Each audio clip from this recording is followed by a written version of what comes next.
Yolvart bugün önümüzden çıkmadılar.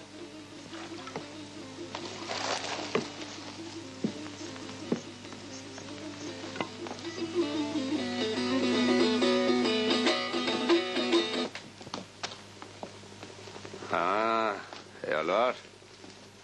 Ailemci geldi dedi. Ha, teyakır geldi diyene. Sana ne mol? Yolvar. Yine gördün mü? Adi yol var teken. Sen olsa kaplan, yere düştün. İttirden he mi diyen dene? Yalvar. Ananı çağırıp gör. Yalvar. Yalvar. Git yapma. Selamun aleyküm kadirli mehmanlar. Öyle girin. Biz orada oyununa oturduk. Sağ ol. Sizin hürmetli yalvarsınız sebepli. Doğru var.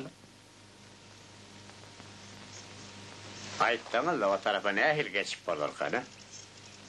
O tadı av kadağın. O yer koğralı ya. Vak bir de gereken şu da. Senin nemenin kadağanlığı. Nemenin kadağın nelliği sorulana. Sen bir de geçilgeni görköz. Yolvart sen mon.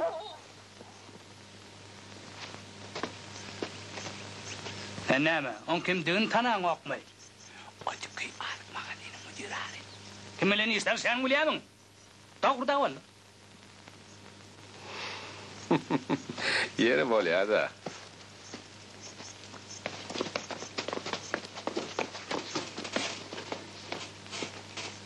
Çep etir.